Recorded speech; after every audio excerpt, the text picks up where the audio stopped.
The right conversation can help you learn more, establish a new connection, strengthen a relationship, or even solve problems, as if conversation is a panacea for all of life's ills, a magical tool capable of transforming the mundane into the meaningful.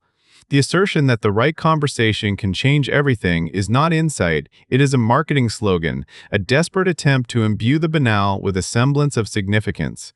The 3 steps: make conscious, thoughtful, deliberate decisions about which conversations to have, think about the best way to get it started, and think about where you want to go next, aren't practical advice. They are bureaucratic procedures designed to stifle spontaneity and reduce human interaction to a series of calculated maneuvers. The assertions that pivotal decisions, grand successes, and innovative concepts germinating from conversation feel less like insight and more like stating water is wet. Humans, burdened by consciousness and a frustrating inability to telepathically convey desires, are perpetually stuck vocalizing needs, grievances, and the occasional haiku. To suggest this constitutes a unique revelation borders on the preposterous. The single biggest problem in communication is the illusion that it has taken place. George Bernard Shaw, predictably, missed the point. It isn't that we communicate, or assume we did, but rather that we meticulously perform the illusion of it. The conversations presented in the books are not the grand debates of statesmen, but the daily skirmishes of existence, elevated to a level of significance they don't deserve. To deem a conversation crucial implies agency, consequence, and a delusion we cling to, as if semantics could stave off the inevitable entropy. What was once civilization's crucible, conversation, has devolved into performative rituals where silence becomes a faux pas, an awkwardness, an existential crisis. Are conversations the cornerstone of personal and professional success, or euphemisms for tolerating other people's nonsense and pretending to care about their feelings? People speak of connection as if shared vocalizations bridge the abyss. It's presumed that breathing and arranging sounds constitutes a connection, a mutual recognition of shared suffering or perhaps joy. They mistake the echo of their own anxieties for genuine rapport. Let's dispense with the sentiment. Such conversations at their core are exercises in self-deception, meticulously crafted performances designed to obscure the void. In one of the chapters, we find ourselves in the quintessential suburban standoff. 3 inches become a symbol of existential outrage fueled by the primal need to establish dominance over a patch of dirt. Threats of legal action serve as a ritualistic display of impotent rage. The irony is that we all, eventually, become the shrinking kidney, the fading boundary marker, the farcically defended territory. Here, the Socratic method of dialogue has been replaced by a Darwinian struggle for property rights. Within corporate environments, crucial conversations have devolved into sophisticated digital deflections. Rather than confronting a colleague about their chronic lateness, managers send a carefully crafted email chain that would make Aristotle weep. Possible discussion about punctuality. A layer of insulation from the raw terror of face-to-face conflict. When faced with the necessity of making a strategic decision, teams gather for meetings that could have been resolved with a simple emoji exchange. We need to discuss the marketing strategy. Let's schedule a meeting. Okay, thanks for setting up the meeting. No, I meant setting up the meeting to discuss setting up the meeting. And so the cycle continues, each iteration adding another layer of bureaucratic insulation from actual decision-making. The irony is that by avoiding these crucial conversations, we're not avoiding conflict, we're merely postponing it until it becomes insurmountable. The limits of your avoidance become the limits of your reality. In the case of Julie, a professional coach tasked with improving manager Tom's interpersonal skills, resistance emerges. Tom, anticipating the predictable platitudes of self-improvement, preemptively declares the exercise futile, suggesting the coach bring her own reading material. This isn't defiance, it's a brutally honest assessment of the coaching industry, predicated on convincing individuals they are fundamentally broken and require expensive external intervention. When Julie deployed her weapon of mass construction, "How is that working for you?" the universe pivoted on the fulcrum of a single question. How is that working for you? Isn't the stroke of genius, but a passive-aggressive tactic disguised as inquiry. It's the conversational equivalent of silently judging someone's life choices.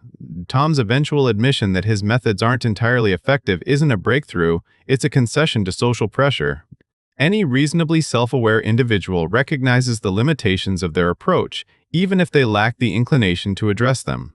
This case study is a Rorschach blot of reality, blended, modified, anonymized until it bears as much resemblance to actual events as a hot dog does to a pig. Yet, in this sanitized portrayal, we glimpse a raw truth, humanity's desperate attempt to connect in a world where connection is reduced to a corporate buzzword. A single conversation rarely transforms a person. More likely, Tom momentarily entertained the possibility of appearing receptive, then promptly reverted to his established patterns of behavior. The insistence on framing interpersonal collisions as crucial already betrays a staggering lack of perspective, as if the fate of nations hinges on whether Terry pilfers a cardigan or a coworker's desk resembles a biohazard zone. It's a theatrical inflation of the mundane, a desperate attempt to imbue triviality with significance. One pictures Sisyphus, not rolling a boulder, but meticulously arranging paperclips, convinced he's solving a cosmic riddle. Positing a biological explanation, adrenaline, diverted blood flow, the brain reverting to a pre-rational state, suggests that our conversational failings are merely the result of faulty wiring. This conveniently absolves us of responsibility, transforming us into hapless victims of our own physiology. As if millennia of philosophical inquiry haven't established the primacy of will, the capacity for self-awareness, the sheer, stubborn insistence of consciousness. To suggest we're little more than evolved primates, driven by instinct and incapable of reasoned discourse, is an abdication. On the other hand, the human brain remains stubbornly optimized for fleeing predators rather than navigating office politics. The brain, stripped of nuance, reverts to a rhesus monkey's toolkit. It's not a matter of if you'll say something regrettable, but when. The talk about not having real-life models of effective communication skills is a deflective example of blaming the environment for our own shortcomings. Have we not, for centuries, been inundated with literature, drama, philosophy, okai, entire bodies of work dedicated to exploring the intricacies of human interaction? The problem isn't a lack of models, but a profound disinterest in learning from them. We prefer the comforting illusion of originality, the narcissistic belief that we can somehow reinvent the wheel of communication. The neat freak and the slob, archetypes of opposing forces, locked in a looping struggle for dominance. This is a microcosm of societal dysfunction, perhaps the most depressing example. The grease pencil notes, those desperate attempts to assert control through passive-aggressive messaging, attest to the futility of imposing order on chaos. The printed post-it notes are a particularly pathetic display of bureaucratic rigidity. It's a battle of aesthetics, a clash of worldviews, a demonstration of the human capacity for finding offense in the most trivial of matters. The escalation, the mutual animosity, and the impending health hazard. It's all a perfectly logical outcome. The neat freak doesn't simply desire cleanliness, they crave control. The slob doesn't simply revel in mess, they resist conformity. The impending condemnation of the cubicle isn't a tragedy, it's a fitting metaphor for the inevitable decay of all human endeavors. The anecdotes of the employee finally speaking up to the boss, only to deliver a not pretty discussion, is predictably cliché. It is the archetypal tale of the courageous whistleblower, the lone voice of reason battling against the forces of power. But the narrative conveniently omits the inevitable consequences, the ostracism, the retaliation, the slow erosion of career prospects. As Yeats wrote, courage is often merely a form of desperation, a last-ditch effort to salvage a hopeless situation. A last-ditch effort to salvage a hopeless situation. In the tragicomic tale of Carrie and Cindy, two corporate warriors locked in a battle that would make even Sun Tzu weep. Their skirmish over a meeting location change exemplifies incompetence, demonstrating what happens when emotion replaces strategy. Like Lear cursing the storm, Carrie calls because rage has hijacked her frontal lobe. The result? A conversation that achieved nothing more than mutual irritation and a phone bill that could have bought a decent pair of shoes. The author condemns her lack of planning, her failure to set the stage, as if a moment of spontaneous outrage requires a meticulously crafted script. The implication that one should calmly assess the potential outcomes of anger before succumbing to it is a demand for emotional sterility, a denial of the very impulses that make us human.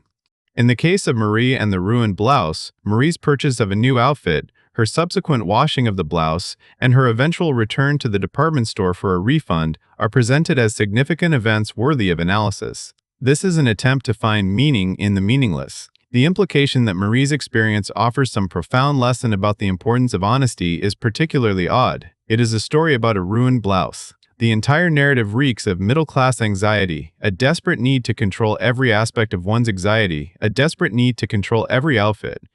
Marie's goal was complicated by her own emotions and the clerk's intransigence, a potent illustration of the Aristotelian concept of phronesis, or practical wisdom. The employee's refusal to budge transformed a simple transaction into a Byzantine drama, a testament to the enduring power of human stupidity and the boundless capacity for self-deception. The colors ran, a disaster both literal and metaphorical, while the clerk's insistence that one cannot unwash fabric mirrors the futility of philosophers debating the existence of time. The insistence on real-world examples feels disingenuous. The use of case studies, those carefully curated anecdotes, is a staple of the guru's toolkit, a way to illustrate principles of effective communication and action. They read as narrative propaganda, designed to persuade us of the efficacy of a particular approach rather than a genuine attempt to understand the complexities of ourselves. Reality is messy, ambiguous, and often devoid of neat resolutions. Each interaction is unique, shaped by countless variables. To distill these experiences into principles is to impose a false order on inherent randomness. The disclaimer that these are compilations and modified scenarios doesn't mitigate the problem. These aren't case studies. They are sterile, simplified versions of real struggles, devoid of the messy emotions that define a true crisis, and fictionalized accounts designed to support a predetermined conclusion. To present sanitized versions of these interactions is to offer a comforting illusion. The continued veneration of Shakespeare, 4 centuries post-mortem and most probably spinning in his grave, isn't proof of conversational prowess, but rather a source of compelling narratives for marketing campaigns, kept alive by generations of English teachers and Hollywood producers. His phrases haven't endured because of how characters spoke, but because the stories themselves continue to resonate with our base instincts. To imply a causal link between iambic pentameter and lasting influence is a charming, if intellectually flimsy, proposition. Perhaps the most pragmatic approach is to accept the inevitability of miscommunication, to recognize that genuine understanding is a fleeting illusion, and to cultivate a healthy dose of ironic detachment. The will to communicate is often merely the will to dominate, disguised as a desire for connection. To expect anything more is to court disappointment. The stake of these encounters are rarely as high as perceived. We recoil from these interactions not out of fear of consequences, but out of a profound awareness of our own inadequacy. The REAL framework, an appropriately ironic acronym for reasonably exhaustive absurdity and lunacy in modern discourse, and others like it, are marketed as tidy packages of conversational virtues, purported keys to meaningful dialogue. But what if these neatly packaged qualities, the Potemkin villages of profundity, are merely hiding the narcissism inherent in human interaction, masking the human condition as a series of unique tragedies requiring bespoke solutions?